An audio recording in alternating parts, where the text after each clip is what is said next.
अस्सलाम वालेकुम। भारत की मशहूर सहाफ़ी और औरतों के हकूक़ के लिए अपने काम की वजह से मारूफ़ हैं। इन्होंने हाल ही में अपने शौहर की मदद से भारत में कॉल गर्ल बन जाने वाली घरेलू लड़कियों के इंटरव्यूज़ किए हैं, ताकि पता चले कि आखिर बाइज़्ज़त ज़िंदगी जीते जीते कोई लड़की कैसे इस घड़े में जा गिरती है, जहाँ से वापसी का कोई रास्ता नहीं मिलता। पामेला का कहना है कि भारत में शादीशुदा औरतें, कॉलेज की लड़कियां, उस्तानियां और ऐसी-ऐसी औरतें कॉल गर्ल बनी हुई हैं कि सुनकर यकीन नहीं आता। भारतीय माशरती का ये रुख दिखाने के लिए अपने कार्यान्वयन के लिए इंटरव्यूज़ पामेला के शुक्रिया के साथ शाया कर रहा हूँ। 20 साला कांति एक सादा दरमियानी शक्ल व सूरत की लड़की है। इसका कद काफ़ी छोटा है, जिस्म पतला मगर मतवाज़न है। मामूली मेकअप करती है, किस कदर शर्मीली है और मेल मिलाप से गुरेज करती है।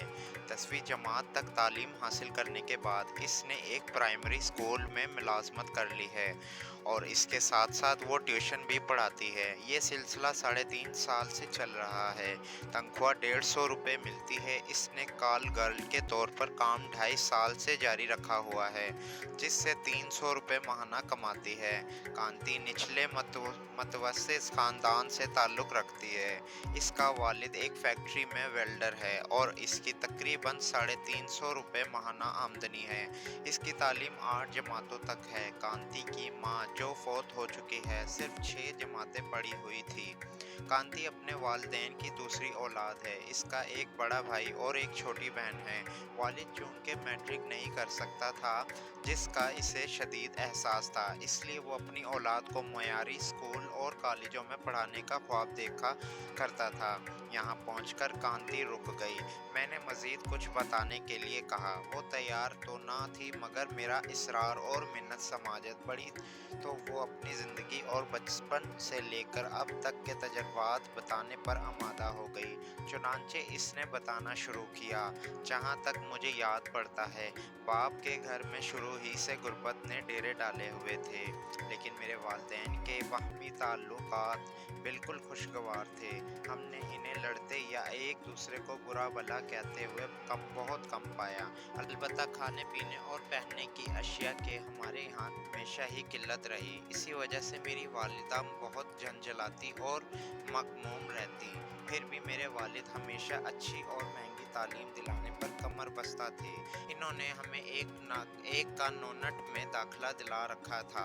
इनकी तनख्वाह का निफ्स हिस्सा तो हमारी यूनिफॉर्म और फीसों की नज़र हो जाता। बाकी जो कुछ बचता, इससे रोटी, कपड़ा और दीगर लवाजमात बमुश्किल पूरे होते। मुझे ये भी याद है कि कई दफ़ा हमें रात का खाना खाए बगैर सोना पड़ता। इससे मेरी माँ बहुत दुखिया हो जाती। फिर भी मजमूई तौर पर हम एक मुतमईन और खुश घराने के अफराद थे।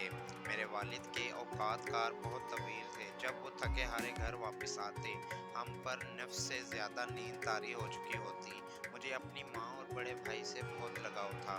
मैं चूंकि कम उम्र थी, इसलिए मेरी समझ में ना आता कि हमारे पास मेरी दीगर क्लास फेलोज़ की तरह पहनने और खाने को काफ़ी कुछ क्यों नहीं है। क्या ये मेरे वालिद के पास दौलत कम होने की वजह से है? ऐसा क्यों है? मैं अक्सर ज़िद करती और शोर मचाती कि मेरे पास पहनने के लिए अच्छा फ़राक होना चाहिए और खाने और केक पेस्ट्रियाँ होनी चाहिए। मेरे रोने और बसूरने को सिर्फ मेरा बड़ा भाई अच्छी तरह महसूस करता। चुनांचे वो अपने हिस्से के खाने में से भी मुझे कुछ दे देता और अपनी शर्ट और शार्टिस पर आने वाले खर्च बचाकर मेरे लिए फ़राक ले आता। मुझे इस वक्त इस चीज़ का एहसास ना होता। मुझे इन बातों की समझ इस वक्त आने लगी जब मेरी उम्र 9 साल हो गई। फिर मुझे ये भी पता चलने लगा कि अम्मी आम तौर पर इसलिए फाका करती हैं कि इसके शौहर और बच्चों को काफ़ी खाना मिल सके। वो बहुत कमज़ोर और थकी थकी दिखाई देने लगी, क्योंकि सारे घर का काम इसे तन्हा निपटाना पड़ता। वालिद जब काम से वापस आते तो वो भी झंझलाते हुए होते थे। अगर हम शोर मचाते तो वो सख्त डांट डपट करते। वो बड़े बेटे से बहुत मोहब्बत करते थे, इसलिए वो कभी कभार सिर्फ इसी को खिलाने के लिए कुछ ना कुछ लेकर आते, लेकिन बड़ा भाई मुझे इसमें हिस्सेदार बना लेता। खाने पीने की चीज़ों की किल्लत के बावजूद हम एक खुशी घराना ही थे, लेकिन फिर हमें एक आफत टूट पड़ी। अपने बचपन के गुमनाम वाक़यात और तल्ख़ तजर्बात का ज़िक्र करते हुए कांति ने कहा कि मैं इस वक्त 9 साल की थी कि मेरा बड़ा भाई जो 11 साल का था, 4-5 रोज़ शदीद बुखार में मुब्तला रहने के बाद फ़ौत हो गया। इसकी अचानक मौत वालिदैन और खुद कांति के लिए खौफनाक धचका थी। बाप की तो गोया कमर ही टूट गई थी। इसके बाद माँ की सेहत तेज़ी से बिगड़ने लगी और चंद साल के अंदर वो ही कमज़ोर हो गई। कांति ने कहा कि इसने अपने बाप और माँ को अक्सर ये कहते हुए सुना कि हमारा मतवफ़्फ़ी बेटा हमारे उम्मीदों का मरकज़ था। हम समझते थे कि वो अच्छी तालीम हासिल करके अच्छा रोज़गार पाएगा, हमारी देखभाल करेगा और छोटे भाई और बहनों का भी सहारा बनेगा। इसकी माँ पर गम और अंदोज़ के इतने दौरे पड़े कि कुछ खाती पीती ना थी और कई रातें जाग कर गुजार देती, कभी कभी बेहोश भी हो जाती। वालिद अपने थोड़ी तनख्वाह की वजह से इसकी इलाज, मुआलजे, आराम और मुनासिब खुराक का एहतमाम ना कर सकता। इस तरह इसकी सेहत मुसलसल बिगड़ती चली गई। कांति ने अपने दास्ताने गम जारी रखते हुए कहा, हम पर दूसरी बड़ी आफत मेरे बड़े भाई के इंतकाल के 4 साल बाद इस वक्त पड़ी जब माँ का इंतकाल हो गया। इसकी मौत भी हमारे लिए बहुत बड़ा सानिया थी। हम बच्चे जब स्कूल गए हुए थे और बापू फैक्ट्री में होते तो माँ मुख्तलिफ छोटे मोटे कामों के लिए अंदर बाहर आती जाती रहती थी। इस दिन भी माँ गालिबन मार्केट गई हुई थी या डॉक्टर के पास गई थी। वापसी पर वो सड़क पर गिर पड़ी, सर में शदीद चोट लगी और खून बहने लगा। अस्पताल पहुंचाए जाने से पहले ही दम तोड़ गई। इस वक्त मैं तकरीबन 13 साल की थी। मैं और मेरी छोटी बहन बेहद रोई। छोटा भाई बामुश्किल 7 साल का था। माँ की मौत का सुनकर वो सकते में आ गया। बापू को शदीद सदमा पहुंचा। वो हर वक्त मगमूम रहने लगे और हमसे भी बेपरवाह हो गए। हमसे ज़्यादा मोहब्बत का इजहार करने की बजाय इन्होंने चुप रहने का रवैया अख्तियार कर लिया। कभी कभार कोई सरसरी बात कर ली तो कर ली, फिर तवील खामोशी छा जाती। इस पर हमें माँ की याद मज़ीद सताने लगी। इस तर्ज अमल के बावजूद भी बाप की ख्वाहिश थी हम कानूनन में अपनी तालीम जारी रखें। मुझे अपनी तालीम के साथ घर का काम काज भी 13 साल की उम्र में संभालना पड़ा। मैं काम के बोझ को शिद्दत से महसूस करती और बाप की माली मुश्किलात को समझे बगैर ही बार बार इससे घर में एक नौकर रख लेने का इसरार करती। मेरे मुतालबे पर वो बहुत परेशान होता रहता। एक दिन इसने बताया कि वो कोई ऐसा इंतज़ाम करना चाहता है जिससे ऐसा हो जाए कि हम दोनों बहनों को घर में तन्हा ना रहना पड़े और घर के काम में भी मदद मिले। बिल आखिर इन्होंने ऐसा निज़ाम कर ही दिया। पूछा गया कि जिंदगी कैसे तबाह हुई। कांति ने बताया कि इसका वालिद एक औरत को घर ले आया था जिसे शुरू में हम आंटी समझते थे, लेकिन जल्द ही अंदाज़ा हो गया कि बापू ने इससे छुप के शादी कर ली है और इस तरह वो हमारी सौतेली माँ बन गई है। हमने महसूस किया कि हमारा बाप इससे बहुत मोहब्बत करता है और ख़ानदान के हर मामले में इसकी बात सुनता और मानता है। वो इसके लिए बहुत अच्छे अच्छे कपड़े लाता और इसकी बड़ी नाज बर्दारी करता। वो सिर्फ खुद से और मेरे बाप से गर्ज रखती।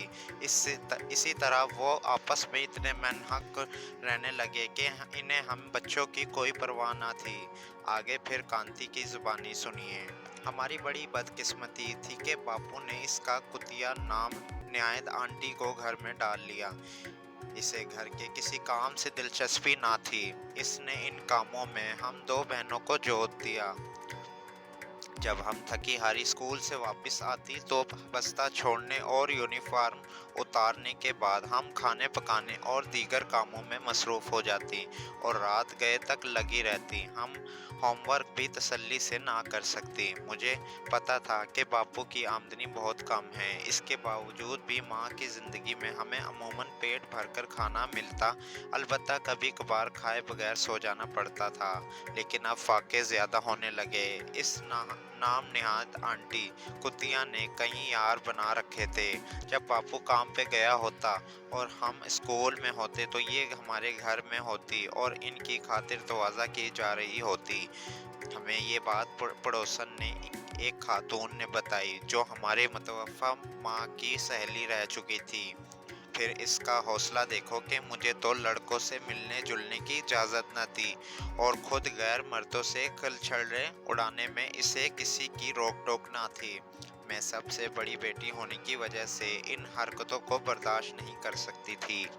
اس کا ہم سے مشفقانہ سلوک ہوتا تو شاید میں اس کی طرف سے عائد پابندیاں قبول بھی کر لیتی، لیکن موجودہ صورت میں ان پابندیوں کو امریت ہی سمجھتی۔ باپو کی آمدنی محدود تھی تو اس کے اپنے کپڑے اور میک اپ وغیرہ کے لیے پیسے کہاں سے آ رہے تھے؟ ہمیں تو 2 وقت کی سادہ روٹی ایک تک میسر نہیں تھی۔ کئی دفعہ میں نے باپو سے یہ باتیں کرنے کے بارے میں سوچا، مگر وہ اس کتیا اسے اتنا لاڈ پیار کرتا رہا کہ مجھے اس سے بات کرنے کی ہمت نہ ہوئی۔ اس نے کبھی ہم سے پوچھنے کی کوشش ہی نہ کی کہ عورت ہم سے اچھا سلوک کر رہی ہے یا نہیں۔ پھر اس وقت کانتی کا پیمانہ صبر چھلک پڑا جب آنٹی نے اس کے باپ کو قائل کر لیا کہ اس کی تعلیم 10ویں جماعت سے آگے جاری رکھنے کی کوئی ضرورت نہیں، اسے کسی جاب پر لگا دیا جائے تاکہ یہ اپنے اخراجات خود برداشت کر سکے۔ یہ سن کر کانتی کو شدید غصہ آیا۔ بات یہیں تک نہ تھی بلکہ یہ بھی تھی کہ اس نے ایسے حالات پیدا کر دیے جن میں کانتی اور بالخصوص اس کا چھوٹا بھائی فاقوں سے دوچار ہو گئے۔ اس پر اس کا بھائی عمادہ بغاوت ہو گیا اور بعض اوقات وہ اسے بری بری گالیاں بھی دینے لگتا۔ انہیں گھر سے جیب خرچ نہ ملتا۔ کانونٹ میں جہاں دولت مند لوگوں کے بچے پڑھتے تھے، وہ خود بھی کھل کر خرچ کرتے اور دوسروں کی بھی خاطر و مدارت کرتے رہتے۔ اس پر ان کے دل میں آنٹی کے خلاف غصہ مزید بڑھ جاتا۔ کانتی کے دل میں بار بار یہ خواہش پیدا ہوتی کہ اسے بھی خرچ کے لیے کہیں سے کچھ پیسے مل جایا کریں تاکہ وہ خود بھی چیزیں خریدے اور بھائی کو بہن کو بھی دے، تاکہ ان کے دلوں سے کمتری اور محرومی کا احساس کم ہو سکے۔ جیب خرچ تو الگ رہا، انہیں پیٹ بھر کے روٹی تک میسر نہ تھی۔ اب تو اس نے باپ سے بھی نفرت کرنا شروع کر دی کہ وہ اپنی اولاد کی نہ تو کوئی پرواہ کرتا ہے نہ اسے وقت پر وقت دیتا ہے، سارے پیسے لا کر نئی بیوی کے حوالے کر دیتا ہے۔ 10ویں پاس کرنے کے بعد جب ماں باپ نے کانتی کو آگے تعلیم جاری رکھنے کے لیے پیسے نہ دیے تو اسے سخت مایوسی ہوئی۔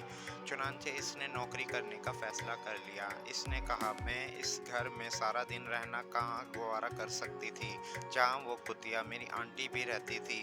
میں کوئی بھی جاب فوری طور پر قبول کرنے کو تیار نہ تھی تاکہ اپنے لیے اور اپنے بھائی بہن کے لیے کچھ رقم حاصل کر سکوں۔ میری زبردست کوشش تھی کہ میری طرح وہ بھی محض فیس وغیرہ نہ ہونے کی وجہ سے تعلیم ترک کرنے پر مجبور نہ ہو جائیں۔ چنانچہ میں نے فوری طور پر پرائمری اسکول ٹیچر کی پوسٹ پر اسٹاف کی چھٹیوں کی وجہ سے پیدا ہونے والے خلا کو پر کرنے والی ٹیچر کے طور پر ملازمت شروع کر دی۔ بعد ازاں عارضی ٹیچرز کی حیثیت میں 100 روپے ماہوار پر عارضی ٹیچر تعینات ہو گئی۔ میں نے اس کے حالات کو مزید کر دیتے ہوئے وہ حالات دریافت کیے جن میں اس نے کال گرل کے طور پر کام کا آغاز کیا۔ میں نے بڑی کوشش کی اور دم دلاسا دیکھ کر اسے یہ ساری تفصیل بیان کرنے پر آمادہ کر لیا۔ کانتی پہلے تو کافی جھجکی، پھر بولنا شروع کر دیا۔ میں نے اسکول میں ٹیچروں کو بتایا کہ مجھے رقم کی اشد ضرورت ہے۔ اگر کوئی طالبہ ٹیوشن پڑھنا چاہتی ہو تو اسے میرے نام کی سفارش کر دیجیے گا۔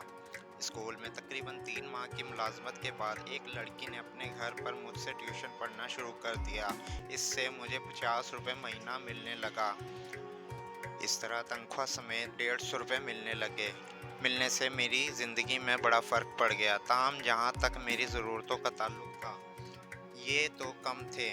مجھے بہن بھائیوں کی کانونٹ کی تعلیم جاری رکھنے اور گھر میں ہم تینوں کے اخراجات حصے کے طور پر ادا کرنے کے لیے اس سے کہیں زیادہ آمدنی کی ضرورت تھی۔ بہرحال سرسد اس سے زیادہ میں کہاں سے لاتی؟ میں نے جب کمانا شروع کیا تو باپو نے میری بہن اور بھائی کی قانون فیس دینے کا سلسلہ مجھے یقین ہے کہ اس ظالم آنٹی کے اکسانے پر بند کر دیا اور ہمارے کھانے کی مقدار بھی گھٹا دی۔ اس طرح مجھے اپنے بڑی توہین اور بے چارگی کا احساس ہونا شروع ہو گیا۔ اس دوران اسکول میں مجھے یہ بات بھی محسوس ہونے لگی کہ دوسری استانیاں مجھ سے ہمیشہ بہتر لباس میں ملبوس ہوتی ہیں، کیا مجھے ان جیسی نہیں ہونا چاہیے؟ اس پر میرا خیال اس لڑکی کے والد کی طرف گیا جسے میں پرائیویٹ ٹیوشن پڑھا رہی تھی۔ وہ بہت دولت مند آدمی تھا اور دولت مندوں سے اس کی دوستی दोस्तियाँ और जान पहचान भी काफ़ी थी। चुनांचे इससे पहली मुलाकात में जो ट्यूशन फीस वसूल करते वक्त हुई, मैंने इससे कहा कि मैं बहुत ज़रूरतमंद हूँ, अपनी तनख्वाह की कमी को ट्यूशन से पूरी करने की कोशिश कर रही हूँ। अगर आपके किसी दोस्त या रिश्तेदार को अपने बच्चों के लिए ट्यूटर की ज़रूरत हो तो मैं तवज्जो से पढ़ा लूँगी, इससे मुझे भी कुछ फ़ायदा पहुँच जाएगा। यहाँ पहुँच कर वो अचानक रुक गई। ऐसा लगा कि शायद वो इस सिलसिले में कुछ नहीं बताना चाहती। चुनांचे कुछ देर तक मैं भी खामोश रही। मैंने इस पर इसकी माज़ी के तजुर्बात के इंकशाफ के लिए ज़ोर देना मुनासिब ख़्याल न किया। इधर-इधर की बातें शुरू कर दी, जिनमें इसके स्कूल के हालात, साथी स्थानियों के रहन-सहन, मशागल और दिलचस्पियों के बारे में सवाल वगैरह शामिल थे। फिर मैंने इसका मूड मौजू पकड़ बड़ी होशियारी से प्राइवेट ट्यूशन पढ़ाने वाली तालबा के वालिद का जिक्र किया और पूछा कि किस इससे कुछ मज़ीद ट्यूशन दिलवा दें। इस पर इसने दोबारा अपने तजुर्बात बताना शुरू कर दिए।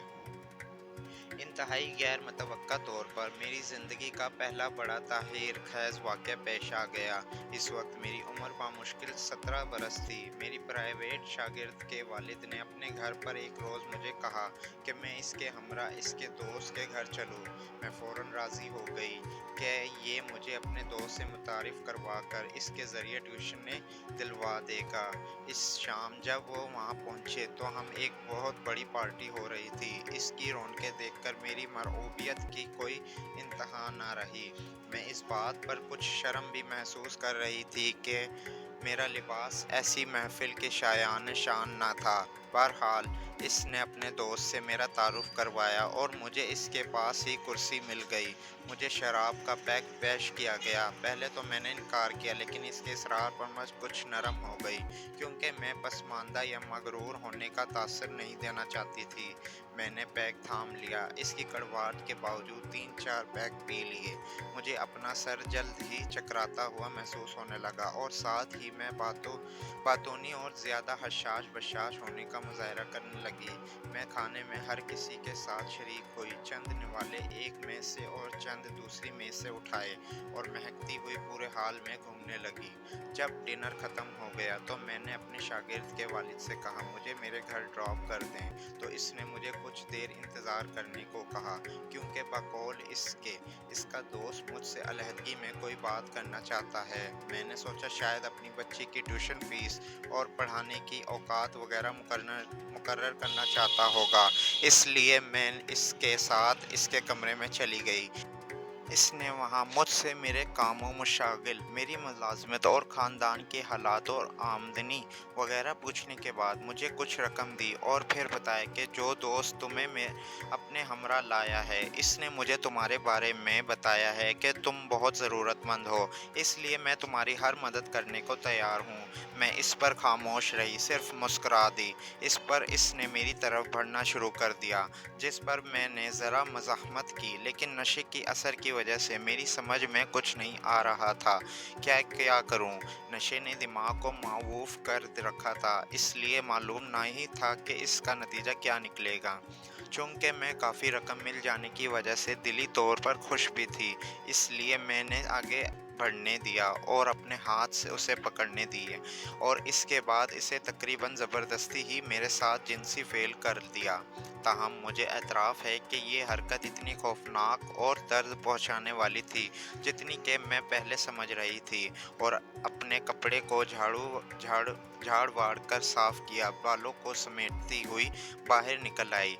बाहर इसका दोस्त, जिसने उस प्रोग्राम को अमली जामा पहनवाया मंजर खड़ा था, वो मुझे इस हालत में देखकर छिनपा, फिर रास्ते भर कुछ कहे बगैर गाड़ी चलाता रहा और मुझे घर ड्रॉप कर दिया। कांति ने बाद अज़ा बताया कि इस वाक़ये के कई रोज़ बाद, यानी कि कई नागे करके, वो अपनी शागिर्द को ट्यूशन पढ़ाने के लिए गई। इसके बाप ने मुझे फ़रागत के बाद ठहरने के लिए कहा, जैसे कि वो कोई बात कहना चाहता हो। अपनी अपनी बेटी को अंदर भेज देने के बाद इसने कहा कि वो इसकी मदद करना चाहता है, इससे इसे पैसे मिलेंगे बशर्ते कि वो इसकी हर बात मानती रहे। कांति ने पहले गुस्से का इजहार करके इनकार किया और कहा कि अगर वो वैसी ही हरकत करना चाहता है जैसी उस रात इसके दोस्त ने की थी, तो मुझे इसके तासुरात देखकर अंदाज़ा हुआ कि इनकार किया तो मुमकिन है इसकी बेटी की ट्यूशन भी इससे हाथ निकल जाए। अभी मैं कुछ और कहने की कोशिश कर रही थी तो बाला बोला कि इसकी बात ना मानी गई तो वो इस रात वाली बात इसके वालिदैन और स्कूल वालों को भी बता सकता है।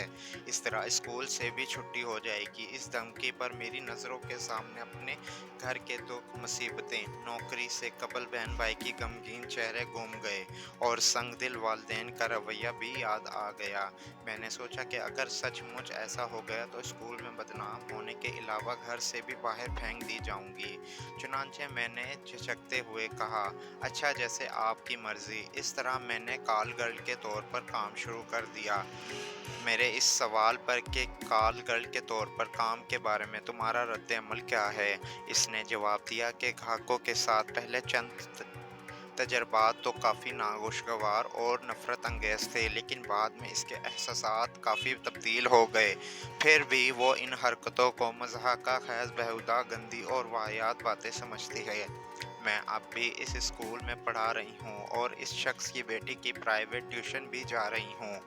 मुझे अपने अमीर दोस्तों का कारोबारी साथियों के यहाँ लाना ले जाना अपने ज़िम्मे लिया हुआ है। वह इन दोस्तों से तजारती फ़वाइद हासिल करता है और मुझसे खुद जो हरकतें करता है इनके औज़ अलग रकम देता है। घर में मैंने ये बता रखा है कि मुझे ट्यूशनें भी मिल गई हैं, इसलिए ज़्यादा पैसे बन जाते हैं। जब कभी बहुत देर से पहुँचूँ तो बता देती हूँ कि मेरी फ़लाँ शागिर्द की तरफ से पार्टी थी। मैं तकरीबन 3 साल इसी झूठ को निभा रही हूँ। मेरी शागिर्द का बाप हफ्ते में 1 या 2 बार ऐसे मामलात कहीं न कहीं फ़िक्स कर देता है।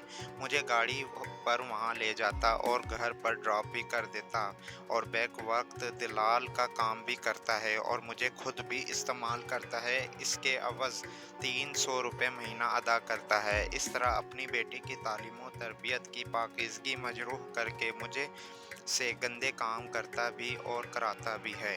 आखिर में कांति ने एक सवाल के जवाब में बताया कि मुझसे गंदे बूढ़े लोग जो कुछ करते हैं, यहाँ जिन हरकतों की तवक्को करते हैं, मैं इन पर बुरा नहीं मनाती। वो कसम की हरकतें अपने आप को मुतमईन करने की कोशिश करते हैं। इससे पेट की आग और भाई बहन की खातिर सब कुछ करना पड़ता है और इनसे मिलने वाली पैसों से रोटी, कपड़ा और छोटों की कानून की तालीम के लिए फ़ीस का इंतज़ाम हो जाता है और अब घर से तवील गैर हाज़िरी इसकी मकरूह माहौल से भी निजात मिलती रहती है जो इसकी आंटी पैदा कर रखा है। अपने मुस्तकबिल की मंसूबों का ज़िक्र करते हुए इसने कहा, मैं भी हर शख्स की बेटी की तरह किसी अच्छे मर्द से शादी करके अपना घर बसाना चाहती हूँ, लेकिन 6-7 साल तक इसे पेशे तर्क नहीं कर सकती क्योंकि भाई को इसकी कदमों पर खड़ा करना है और बहन को बयां ना भी मेरी ही जिम्मेदारी है। मैं यकीनन बुरे काम को बुरा समझती हूँ और कोई आमदो मराना का आबरूमंदाना का काम करके ज़िंदगी गुजारने की मुतमईनी हूँ, लेकिन मौजूदा माली हालात और अपनी तालीम की कमी के बायस इस साइड बिजनेस को कैसे तर्क कर सकती हूँ। ताहम मुझे यकीन नहीं कि मेरी शादी हो सकेगी। मुझे अपना घर और अपने बच्चे नसीब होंगे। ये खुफिया ज़िंदगी आखिर शिकार होकर रहती है।